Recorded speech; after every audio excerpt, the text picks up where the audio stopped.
वो उम्मीद के मुताबिक नहीं रही। मध्य प्रदेश आश्चर्यजनक था, क्योंकि मुझे भी लगता था कि वहां कांग्रेस की सरकार आ सकती है, लेकिन भाजपा की इतनी एक तरफा जीत होगी ये मुझे तो नहीं लगता था। मैं तो उस बात को नहीं भांप पाया था।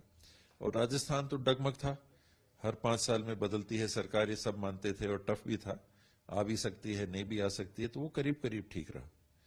तेलंगाना जरूर कांग्रेस के पक्ष में गया, तो वो संतोष का विषय है।